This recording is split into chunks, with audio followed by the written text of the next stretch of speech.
Mr. Speaker, Mr. Vice President, members of the 105th Congress, distinguished guests, my fellow Americans.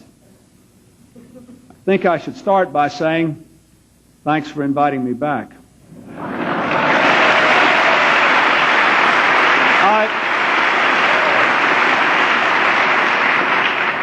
I come before you tonight with a challenge as great as any in our peacetime history, and a plan of action to meet that challenge, to prepare our people for the bold new world of the 21st century.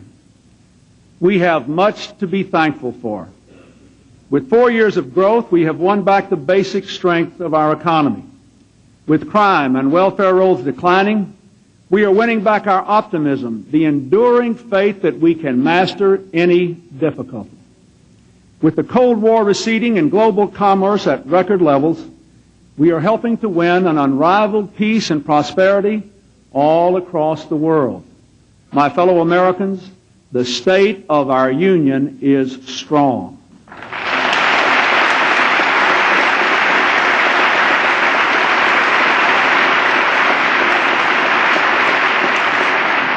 But now, we must rise to the decisive moment to make a nation and a world better than any we have ever known.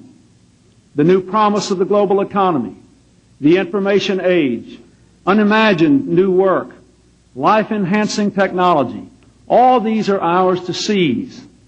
That is our honor and our challenge. We must be shapers of events, not observers.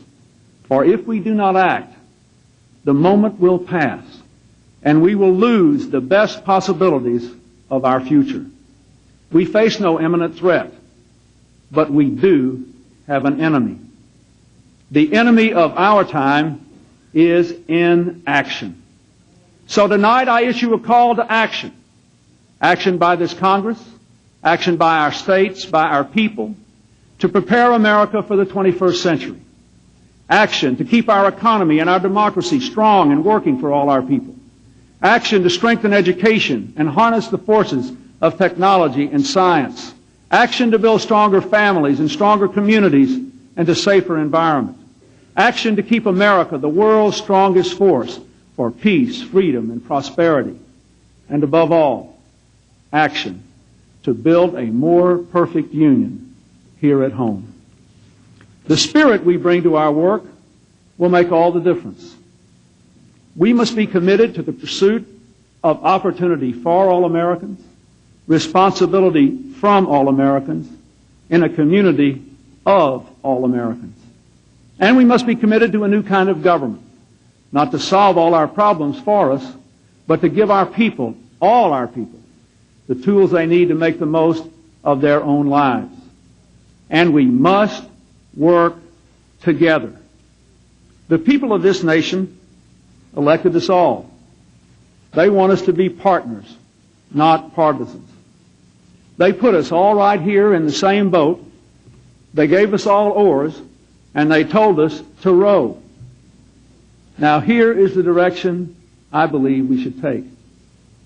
First, we must move quickly to complete the unfinished business of our country, to balance the budget, renew our democracy, and finish the job of welfare reform. Over the last 4 years, we have brought new economic growth by investing in our people, expanding our exports, cutting our deficits, creating over 11 million new jobs, a 4-year record.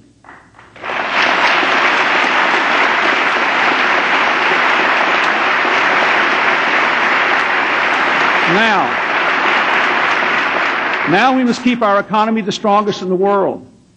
We here tonight have an historic opportunity. Let this Congress be the Congress that finally balances the budget.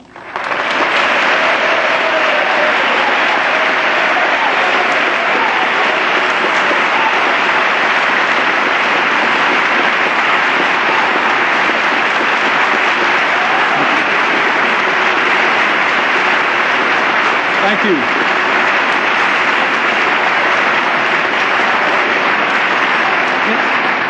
In 2 days, I will propose a detailed plan to balance the budget by 2002. This plan will balance the budget and invest in our people while protecting Medicare, Medicaid, education, and the environment. It will balance the budget and build on the Vice President's efforts to make our government work better, even as it costs less. It will balance the budget and provide middle-class tax relief to pay for education and health care, to help to raise a child, to buy and sell a home. Balancing the budget requires only your vote and my signature. It does not require us to rewrite our Constitution.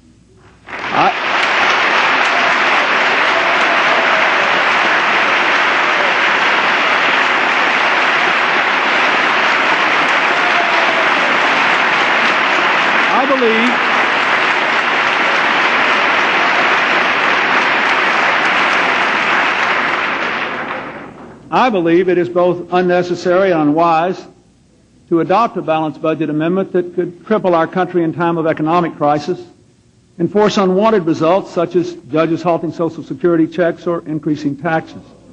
Let us at least agree we should not pass any measure, no measure should be passed, that threatens Social Security. We don't need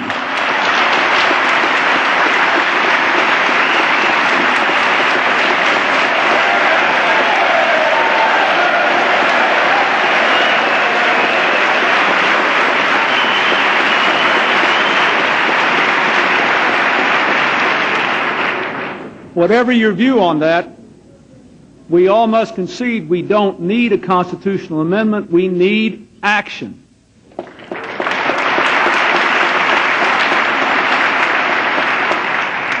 Whatever our differences, we should balance the budget now. And then, for the long-term health of our society, we must agree to a bipartisan process to preserve Social Security and reform Medicare for the long run, so that these fundamental programs will be as strong for our children as they are for our parents. And let me say something that's not in my script tonight. I know this is not going to be easy. But I really believe one of the reasons the American people gave me a second term was to take the tough decisions in the next 4 years that will carry our country through the next 50 years. I know it is easier for me than for you to say or do. But another reason I was elected is to support all of you without regard to party, to give you what is necessary to join in these decisions. We owe it to our country and to our future.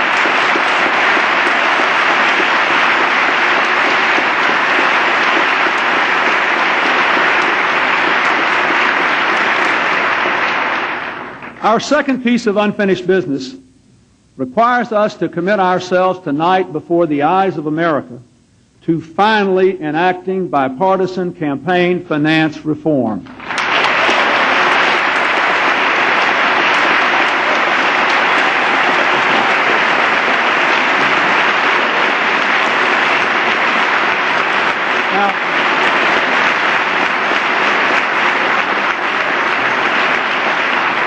Senators McCain and Feingold, Representatives Shays and Meehan have reached across party lines here to craft tough and fair reform.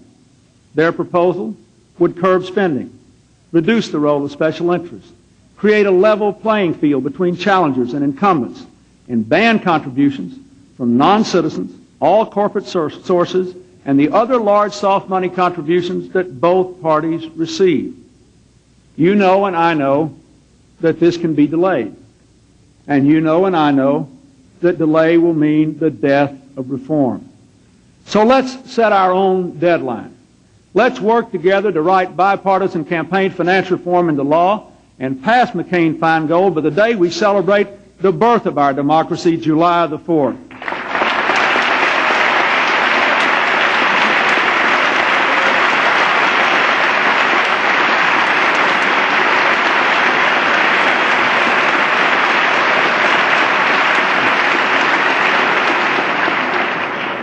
There is a third piece of unfinished business. Over the last 4 years, we moved a record 2.25 million people off the welfare rolls. Then last year, Congress enacted landmark welfare reform legislation demanding that all able-bodied recipients assume the responsibility of moving from welfare to work. Now, each and every one of us has to fulfill our responsibility, indeed our moral obligation, to make sure that people who now must work can work.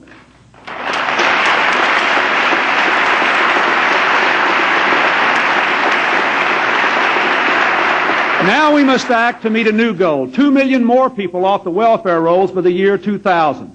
Here is my plan: tax credits and other incentives for businesses that hire people off welfare, incentives for job placement firms and states to create more jobs for welfare recipients, training, transportation, and child care to help people go to work. Now I challenge every state: turn those welfare checks into private sector pay. Their proposal would curb spending, reduce the role of special interests, create a level playing field between challengers and incumbents, and ban contributions from non-citizens, all corporate sources, and the other large soft money contributions that both parties receive. You know and I know that this can be delayed. And you know and I know that delay will mean the death of reform.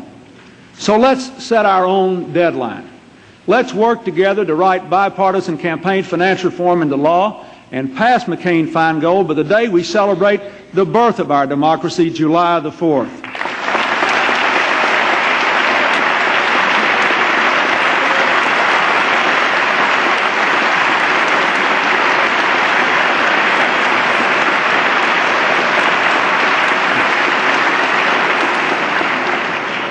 There is a third piece of unfinished business. Over the last 4 years, we moved a record 2.25 million people off the welfare rolls. Then last year, Congress enacted landmark welfare reform legislation demanding that all able-bodied recipients assume the responsibility of moving from welfare to work. Now, each and every one of us has to fulfill our responsibility, indeed our moral obligation, to make sure that people who now must work can work.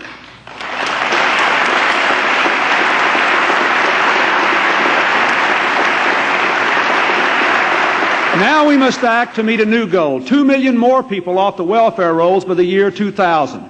Here is my plan: tax credits and other incentives for businesses that hire people off welfare, incentives for job placement firms and states to create more jobs for welfare recipients, training, transportation, and child care to help people go to work. Now I challenge every state: turn those welfare checks into private sector paychecks. I challenge every religious congregation, every community nonprofit, every business to hire someone off welfare. And I'd like to say especially to every employer in our country who ever criticized the old welfare system: you can't blame that old system anymore. We have torn it down. Now do your part. Give someone on welfare the chance to go to work.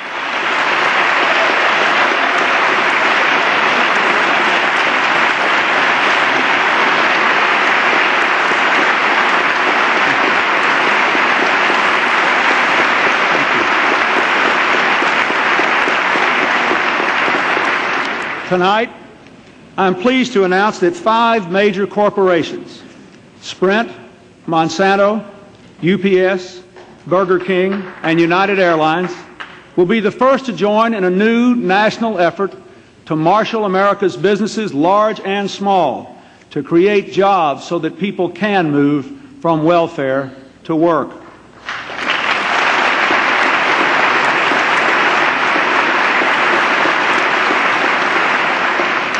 We passed welfare reform.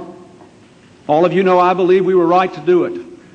But no one can walk out of this chamber with a clear conscience unless you are prepared to finish the job.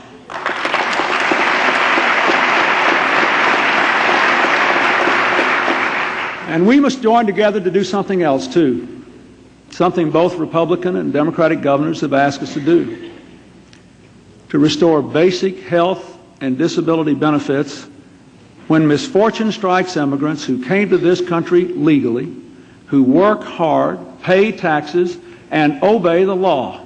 To do otherwise is simply unworthy of a great nation of immigrants.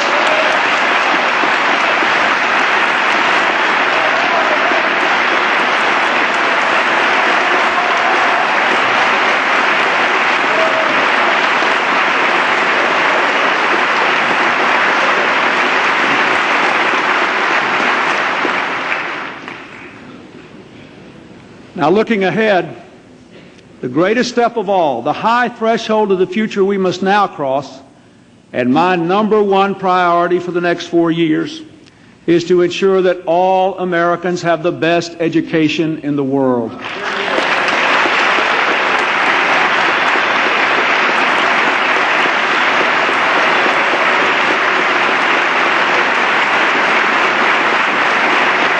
Thank you. Let's work together to meet these 3 goals. Every 8-year-old must be able to read. Every 12-year-old must be able to log onto the internet. Every 18-year-old must be able to go to college. And every adult American must be able to keep on learning for a lifetime.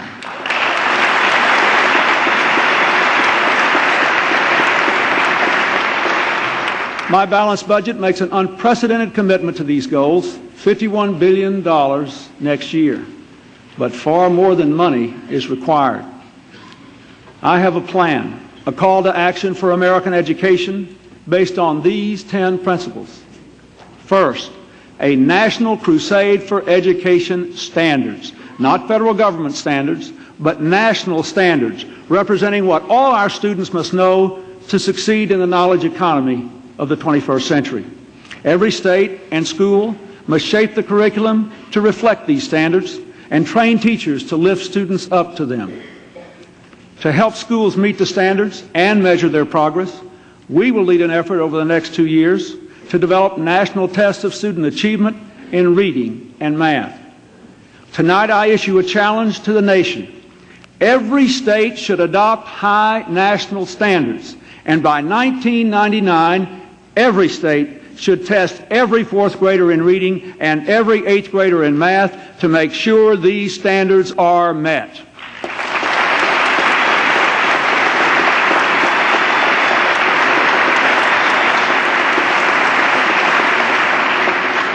Raising standards will not be easy, and some of our children will not be able to meet them at first. The point is not to put our children down, but to lift them up. Good tests will show us who needs help, what changes in teaching to make, and which schools need to improve. They can help us end social promotion. For no child should move from grade school to junior high or junior high to high school until he or she is ready.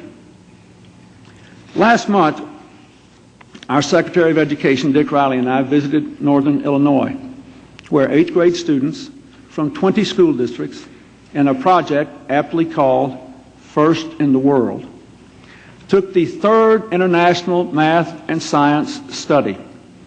That's a test that reflects the world-class standards our children must meet for the new era. And those students in Illinois tied for first in the world in science and came in second in math. 2 of them, Kristen Tanner and Chris Getzler, are here tonight along with their teacher, Sue Winsky. They're up there with the First Lady, and they prove that when we aim high and challenge our students, they will be the best in the world. Let's give them a hand. Stand up, please.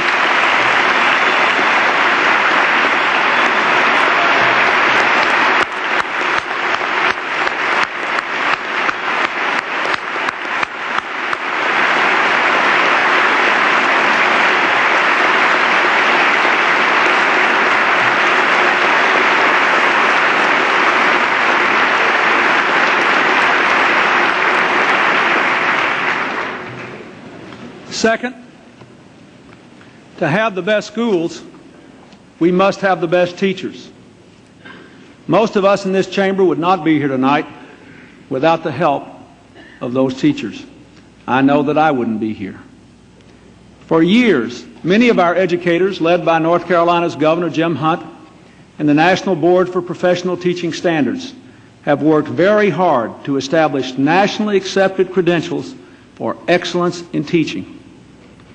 Just 500 of these teachers have been certified since 1995. My budget will enable 100,000 more to seek national certification as master teachers. We should reward and recognize our best teachers.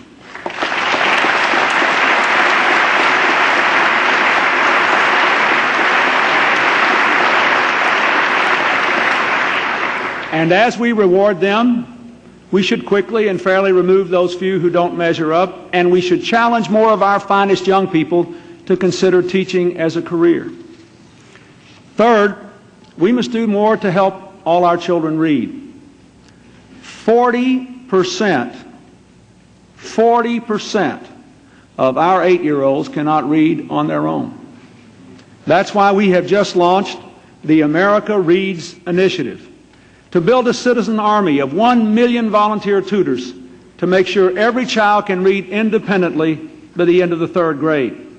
We will use thousands of AmeriCorps volunteers to mobilize this citizen army. We want at least 100,000 college students to help, and tonight I'm pleased that 60 college presidents have answered my call, pledging that thousands of their work-study students will serve for 1 year as reading tutors.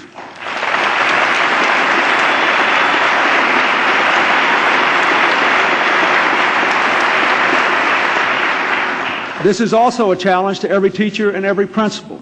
You must use these tutors to help your students read. And it is especially a challenge to our parents.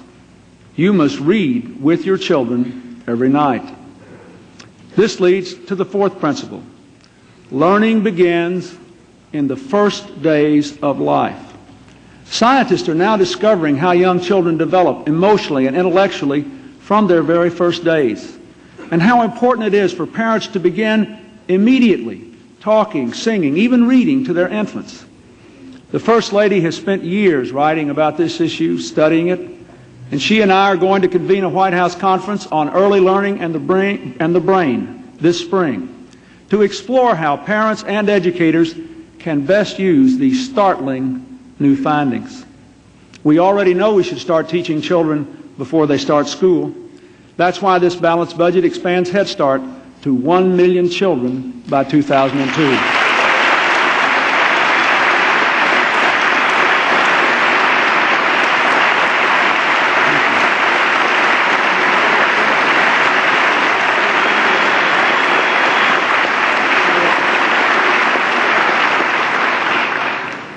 And that is why the Vice President and Mrs. Gore will host their annual family conference this June on what we can do to make sure that parents are an active part of their children's learning all the way through school. They've done a great deal to highlight the importance of family in our life, and now they're turning their attention to getting more parents involved in their children's learning all the way through school. I thank you, Mr. Vice President, and I thank you especially, Tipper, for what you're doing.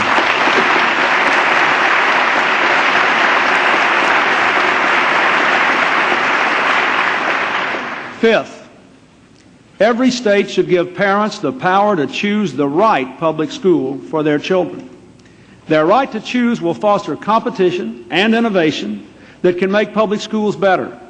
We should also make it possible for more parents and teachers to start charter schools, schools that set and meet the highest standards and exist only as long as they do.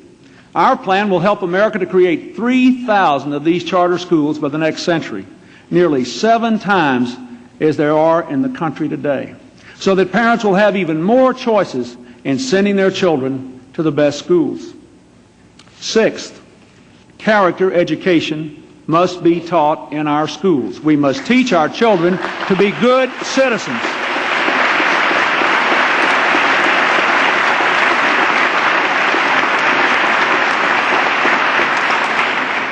And we must continue to promote order and discipline, supporting communities that introduce school uniforms, impose curfews, enforce truancy laws, remove disruptive students from the classroom, and have zero tolerance for guns and drugs in schools.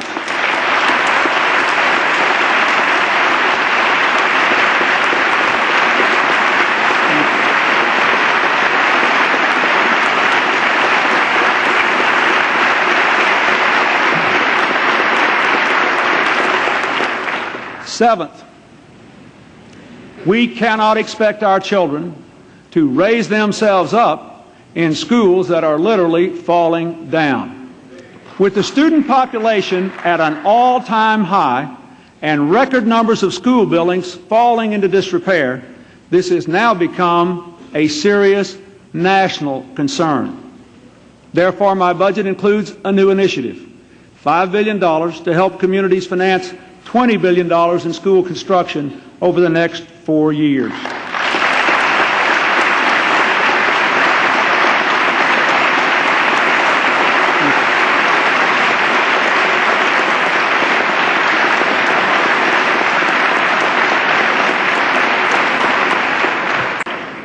Eighth, we must make the 13th and 14th years of education, at least 2 years of college, just as universal in America by the 21st century as a high school education is today, and we must open the doors of college to all Americans.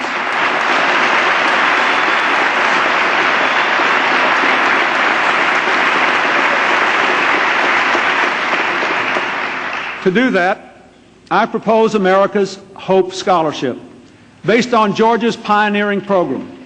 2 years of a $1,500 tax credit for college tuition, enough to pay for the typical community college. I also propose a tax deduction of up to $10,000 a year for all tuition after high school, an expanded IRA you can withdraw from tax-free for education, and the largest increase in Pell Grant scholarship in 20 years.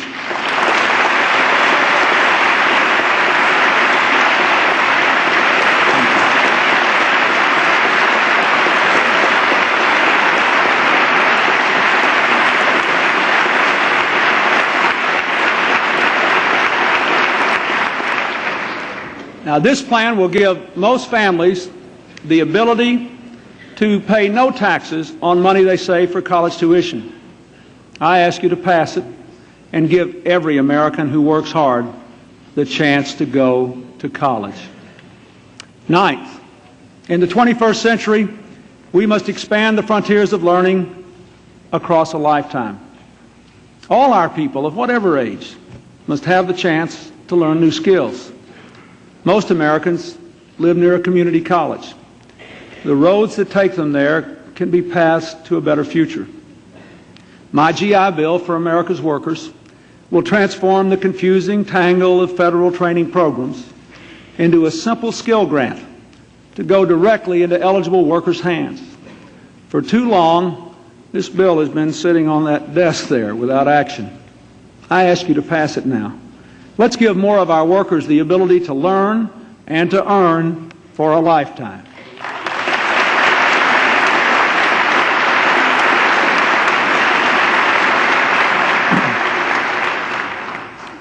Tenth, we must bring the power of the information age into all our schools. Last year, I challenged America to connect every classroom and library to the Internet by the year 2000. So that for the first time in our history, children in the most isolated rural towns, the most comfortable suburbs, the poorest inner-city schools will have the same access to the same universe of knowledge.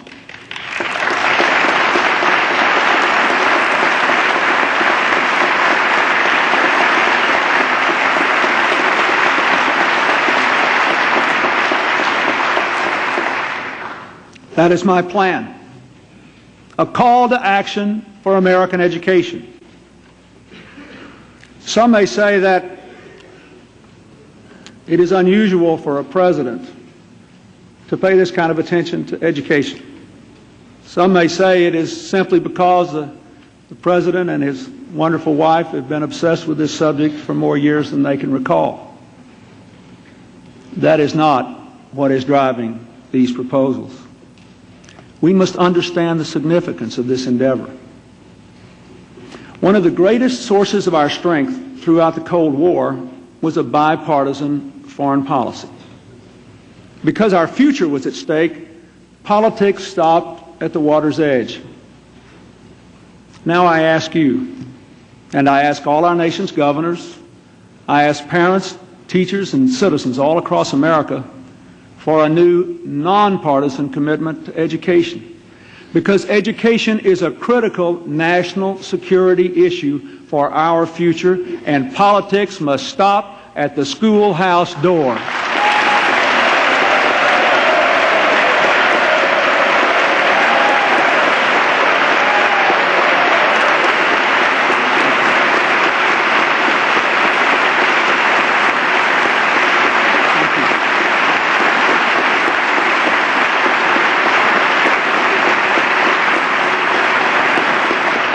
To prepare America for the 21st century, we must harness the powerful forces of science and technology to benefit all Americans. This is the first State of the Union carried live in video over the Internet. But we've only begun to spread the benefits of a technology revolution that should become the modern birthright of every citizen. Our effort to connect every classroom is just the beginning. Now we should connect every hospital to the Internet so that doctors can instantly share data about their patients with the best specialists in the field. And I challenge the private sector tonight to start by connecting every children's hospital as soon as possible so that a child in bed can stay in touch with school, family, and friends. A sick child need no longer be a child alone.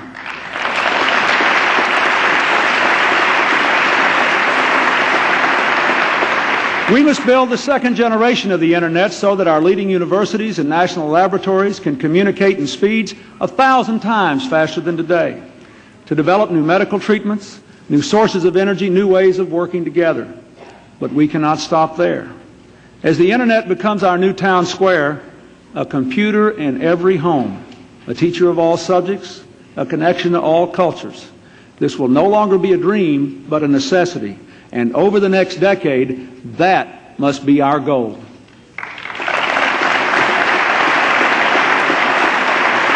We must continue to explore the heavens, pressing on with the Mars probes and the International Space Station, both of which will have practical applications for our everyday living.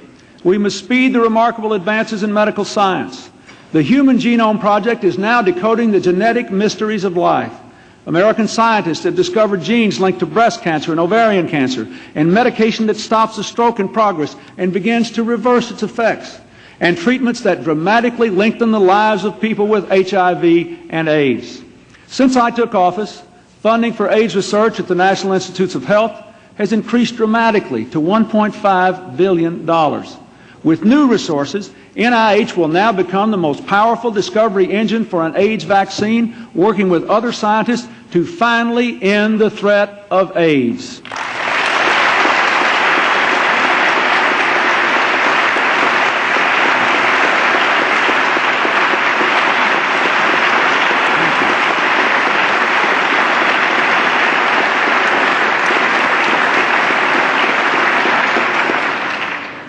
Remember that every year we move up the discovery of an AIDS vaccine will save millions of lives around the world. We must reinforce our commitment to medical science. To prepare America for the 21st century, we must build stronger families. Over the past 4 years, the family and medical leave law has helped millions of Americans to take time off to be with their families. With new pressures on people in the way they work and live, I believe we must expand family leave so that workers can take time off for teacher conferences and a child's medical checkup. We should pass flex time so workers can choose to be paid for overtime in income or traded in for time off to be with their families.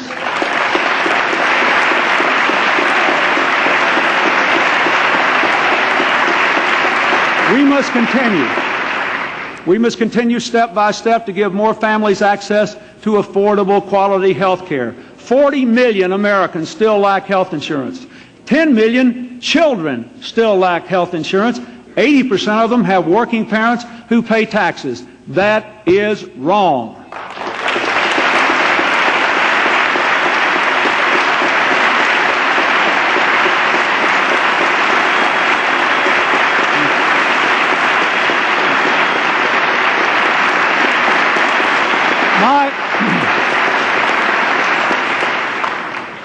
My balanced budget will extend health coverage to up to 5 million of those children. Since nearly half of all children who lose their insurance do so because their parents lose or change a job, My budget will also ensure that people who temporarily lose their jobs can still afford to keep their health insurance. No child should be without a doctor just because a parent is without a job.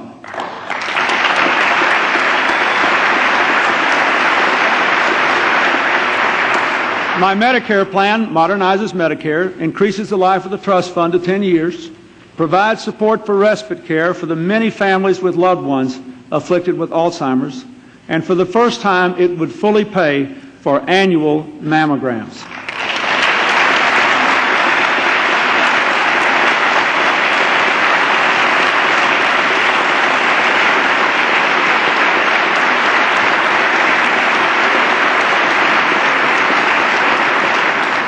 Just as we ended drive-through deliveries of babies last year, we must now end the dangerous and demeaning practice of forcing women home from the hospital only hours after a mastectomy. I ask your support for bipartisan legislation to guarantee that a woman can stay in the hospital for 48 hours after a mastectomy. With us tonight is Dr. Kristen Zarfos, a Connecticut surgeon whose outrage at this practice spurred a national movement and inspired this legislation. I'd like her to stand so we can thank her for her efforts. Dr. Zarfos, thank you. Thank you.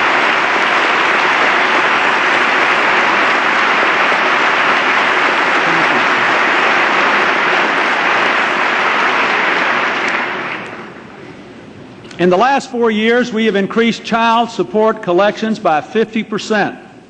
Now we should go further and do better by making it a felony for any parent to cross the state line in an attempt to flee from this, his or her most sacred obligation.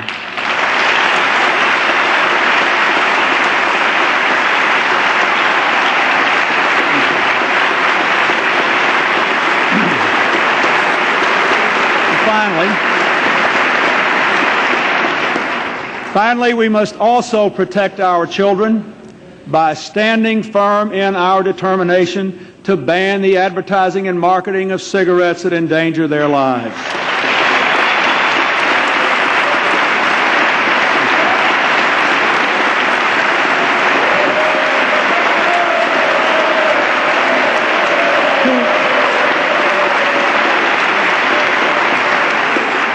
To prepare America for the 21st century, we must build stronger communities. We should start with safe streets. Serious crime has dropped 5 years in a row. The key has been community policing. We must finish the job of putting 100,000 community police on the streets of the United States. We should pass the Victims' Rights Amendment to the Constitution. And I ask you to mount a full-scale assault on juvenile crime with legislation that declares war on gangs with new prosecutors and tougher penalties, extends the Brady Bill so violent teen criminals will not be able to buy handguns, requires child safety locks on handguns to prevent unauthorized use, and helps to keep our schools open after hours, on weekends, and in the summer so our young people will have some place to go and something to say yes to.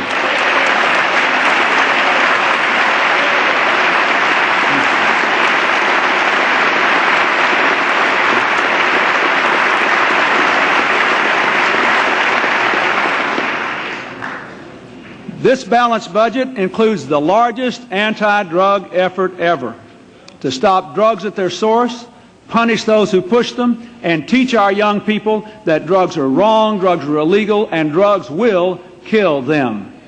I hope you will support it.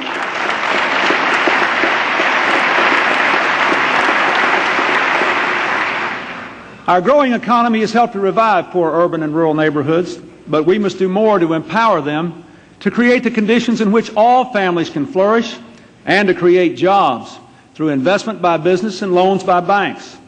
We should double the number of empowerment zones. They've already brought so much hope to communities like Detroit, where the unemployment rate has been cut in half in 4 years. We should restore contaminated urban land and buildings to productive use. We should expand the network of community development banks. And together, we must pledge tonight that we will use this empowerment approach including private sector tax incentives, to renew our capital city so that Washington is a great place to work and live. And once again, the proud face America shows the world.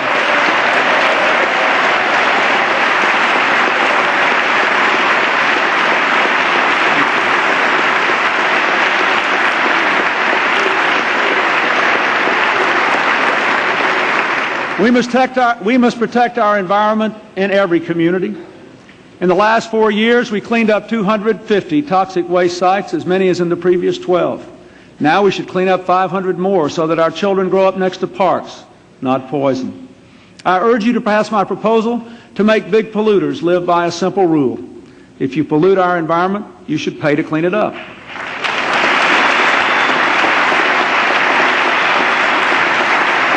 In the last 4 years, we strengthened our nation's safe food and clean drinking water laws. We protected some of America's rarest, most beautiful land in Utah's Red Rocks region, created 3 new national parks in the California desert, and began to restore the Florida Everglades. Now we must be as vigilant with our growing economy has helped to revive poor urban and rural neighborhoods, but we must do more to empower them, to create the conditions in which all families can flourish, and to create jobs through investment by business and loans by banks. We should double the number of empowerment zones. They've already brought so much hope to communities like Detroit, where the unemployment rate has been cut in half in 4 years.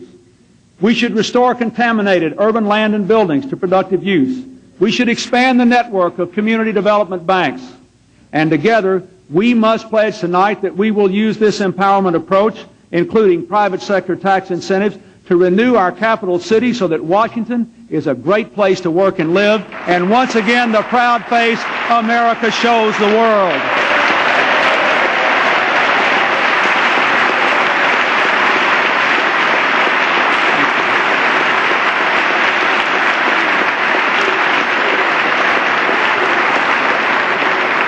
We must protect our environment in every community. In the last 4 years, we cleaned up 250 toxic waste sites, as many as in the previous 12. Now we should clean up 500 more so that our children grow up next to parks, not poison. I urge you to pass my proposal to make big polluters live by a simple rule. If you pollute our environment, you should pay to clean it up.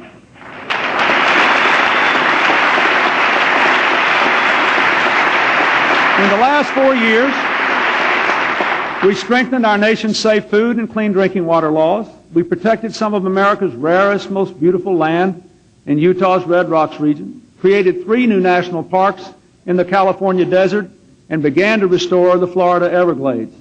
Now we must be as vigilant with our rivers as we are with our lands.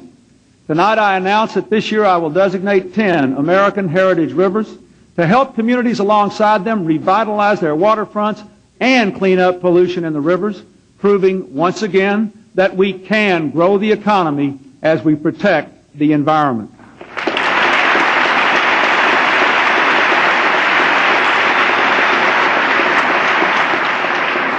We must also protect our global environment, working to ban the worst toxic chemicals and to reduce the greenhouse gases that challenge our health even as they change our climate. Now, we all know that in all of our communities, some of our children simply don't have what they need to grow and learn in their own homes or schools or neighborhoods. And that means the rest of us must do more, for they are our children too.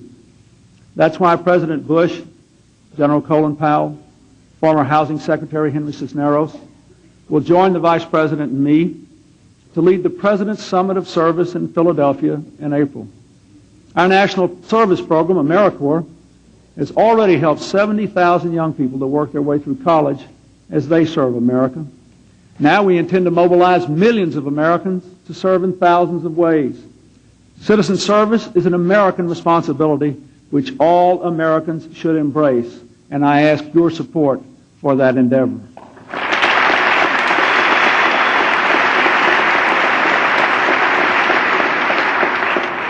I'd like to make this one last point about our national community.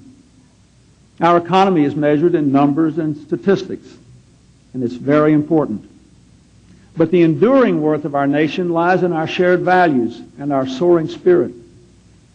So instead of cutting back on our modest efforts to support the arts and humanities, I believe we should stand by them and challenge our artists, musicians, and writers.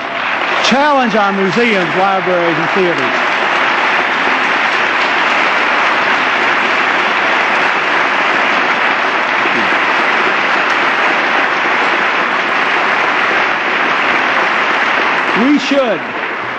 We should challenge all Americans in the arts and humanities to join with their fellow citizens to make the year 2000 a national celebration of the American spirit in every community, a celebration of our common culture in the century that is past and in the new one to come in the new millennium, so that we can remain the world's beacon not only of liberty but of creativity long after the fireworks have faded. To prepare America for the 21st century, we must master the forces of change in the world and keep American leadership strong and sure for an uncharted time. 50 years ago, a far-sighted America led in creating the institutions that secured victory in the Cold War and built a growing world economy. As a result, today more people than ever embrace our ideals and share our interests. Already we have dismantled many of the blocks and barriers that divided our parents' world.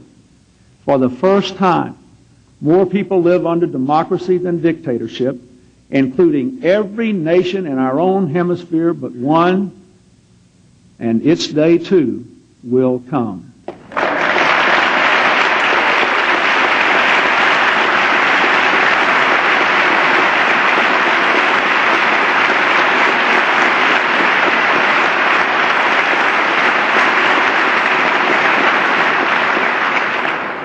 Now we stand at another moment of change and choice, and another time to be far-sighted, to bring America 50 more years of security and prosperity.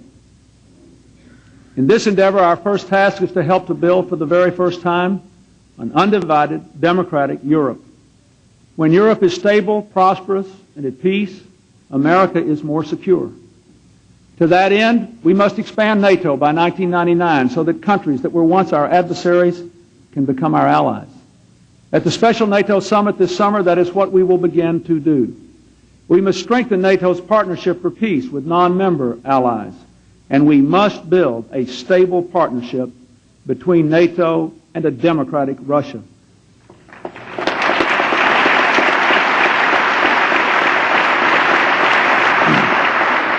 An expanded NATO is good for America and a Europe in which all democracies define their future, not in terms of what they can do to each other, but in terms of what they can do together for the good of all. That kind of Europe is good for America. Second, America must look to the East no less than to the West. Our security demands it. Americans fought 3 wars in Asia in this century. Our prosperity requires it. More than 2 million American jobs depend upon trade with Asia. There, too, we are helping to shape an Asia-Pacific community of cooperation, not conflict. Let our progress there not mask the peril that remains. Together with South Korea, we must advance peace talks with North Korea and bridge the Cold War's last divide.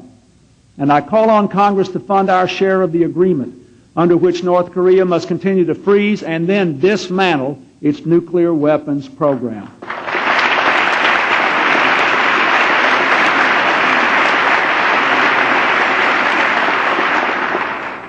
We must pursue a deeper dialogue with China for the sake of our interests and our ideals. An isolated China is not good for America. A China playing its proper role in the world is.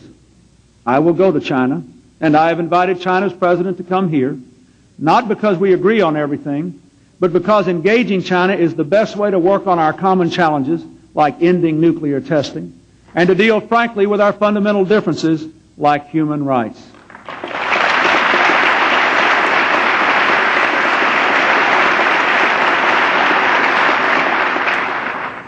The American people must prosper in the global economy. We've worked hard to tear down trade barriers abroad so that we can create good jobs at home. I'm proud to say that today, America is once again the most competitive nation and the #1 exporter in the world.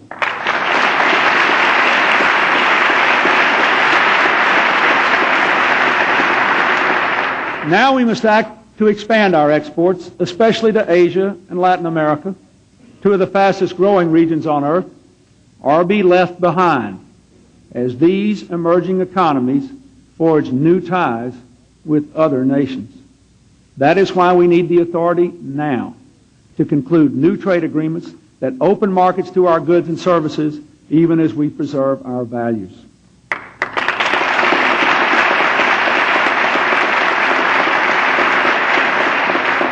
We need not shrink from the challenge of the global economy. After all, we have the best workers and the best products. In a truly open market, we can outcompete anyone, anywhere on earth. But this is about more than economics. By expanding trade, we can advance the cause of freedom and democracy around the world. There is no better example of this truth than Latin America, where democracy and open markets are on the march together. That is why I will visit there in the spring to reinforce our important ties. We should all be proud that America led the effort to rescue our neighbor, Mexico, from its economic crisis. And we should all be proud that last month, Mexico repaid the United States 3 full years ahead of schedule with $500 million profit to us.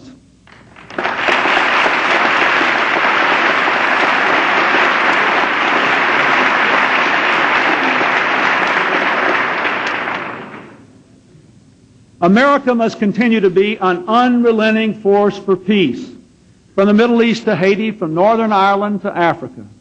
Taking reasonable risks for peace keeps us from being drawn into far more costly conflicts later. With American leadership, the killing is stopped in Bosnia. Now the habits of peace must take hold. The new NATO force will allow reconstruction and reconciliation to accelerate. Tonight I ask Congress to continue its strong support of our troops. They are doing a remarkable job there for America, and America must do right by them.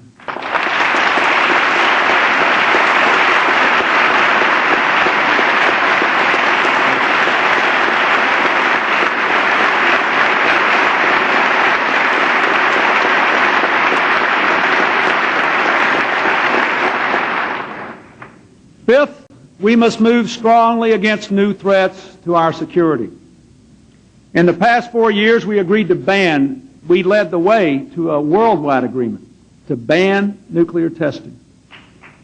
With Russia, we dramatically cut nuclear arsenals, and we stopped targeting each other's citizens. We are acting to prevent nuclear materials from falling into the wrong hands and to rid the world of landmines.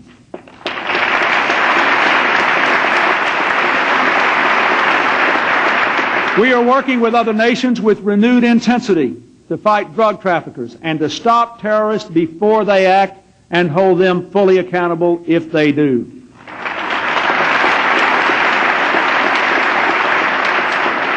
Now we must rise to a new test of leadership, ratifying the Chemical Weapons Convention.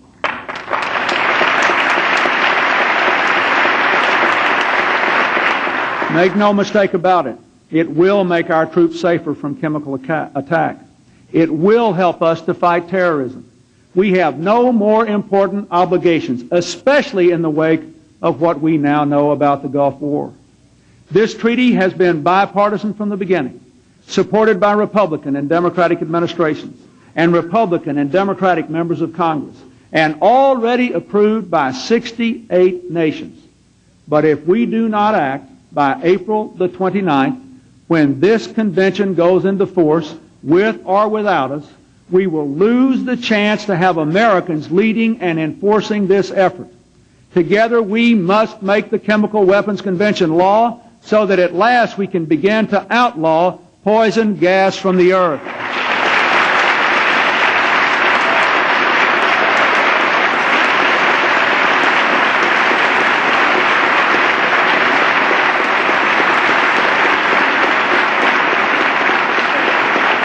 Finally, we must have the tools to meet all these challenges. We must maintain a strong and ready military. We must increase funding for weapons modernization by the year 2000, and we must take good care of our men and women in uniform. They are the world's finest.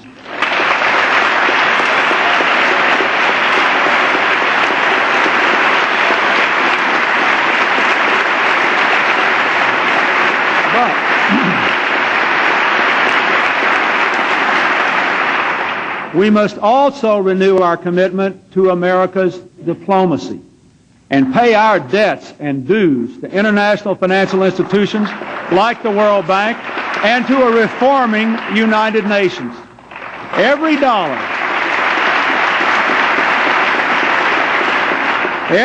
we devote to preventing conflicts, to promoting democracy, to stopping the spread of disease and starvation, brings a sure return in security and savings. Yet international affairs spending today is just 1% of the federal budget, a small fraction of what America invested in diplomacy to choose leadership over escapism at the start of the Cold War. If America is to continue to lead the world, we here who lead America simply must find the will to pay our way. A far-sighted America moved the world to a better place over these last 50 years, and so it can be for another 50 years. But a short-sighted America will soon find its words falling on deaf ears all around the world.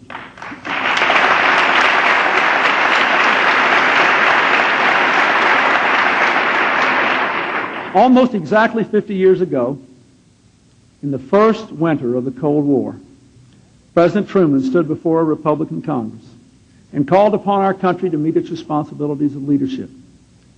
This was his warning. He said, if we falter, we may endanger the peace of the world, and we shall surely endanger the welfare of this nation. That Congress, led by Republicans like Senator Arthur Vandenberg, answered President Truman's call. Together they made the commitments that strengthened our country for 50 years. Now let us do the same. Let us do what it takes to remain the indispensable nation, to keep America strong, secure, and prosperous for another 50 years.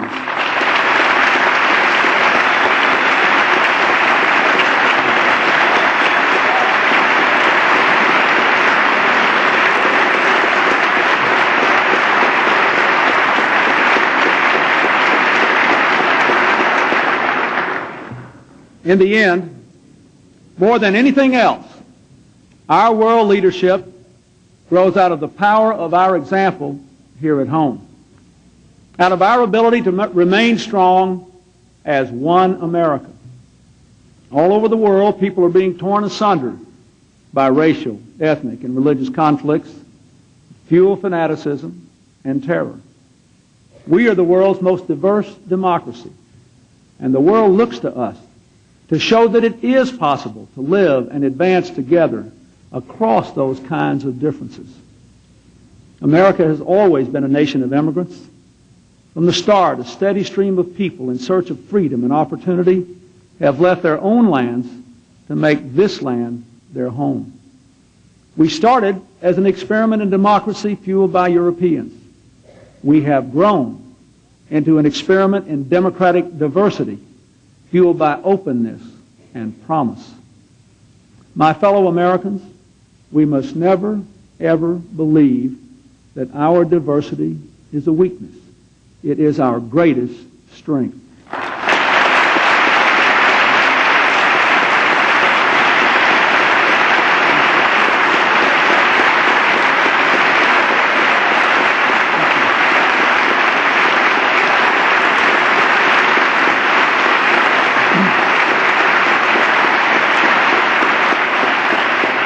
Americans speak every language, know every country. People on every continent can look to us and see the reflection of their own great potential, and they always will, as long as we strive to give all of our citizens, whatever their background, an opportunity to achieve their own greatness. We're not there yet. We still see evidence of abiding bigotry and intolerance, and ugly words and awful violence, and burned churches and bomb buildings. We must fight against this in our country and in our hearts. Just a few days before my second inauguration, one of our country's best-known pastors, Reverend Robert Schuller, suggested that I read Isaiah 58:12. Here's what it says. Thou shalt raise up the foundations of many generations, and thou shalt be called the repairer of the breach, the restorer of paths to dwell in. I placed my hand on that verse when I took the oath of office on behalf of all Americans. For no matter what our differences in our faiths, our backgrounds, our politics, we must all be repairers of the breach. I want to say a word about two other Americans who show us how. Congressman Frank Tejeda was buried yesterday, a proud American whose family came from Mexico. He was only 51 years old. He was awarded the Silver Star, the Bronze Star, and the Purple Heart, fighting for his country in Vietnam. And he went on to serve Texas and America, fighting for our future here in this chamber. We are grateful for his service and honored that his mother, Lily Tejeda, and his sister, Mary Alice, have come from Texas to be with us here tonight. And we welcome them. Thank you.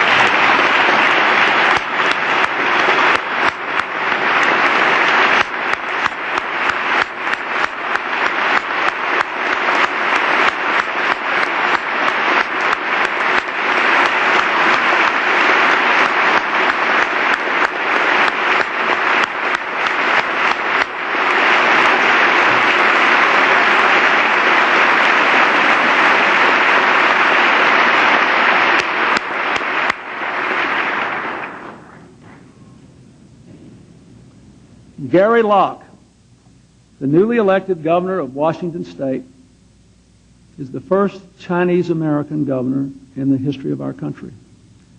He's the proud son of two of the millions of Asian-American immigrants who strengthened America with their hard work, family values, and good citizenship.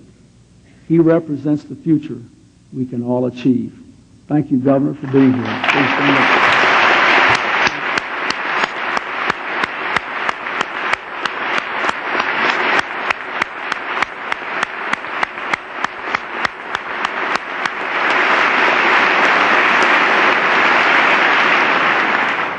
Reverend Schuler, Congressman Tejeda, Governor Locke, along with Kristen Tanner and Chris Getzler, Sue Winsky and Dr. Kristen Zarfos, they're all Americans from different roots, whose lives reflect the best of what we can become when we are one America.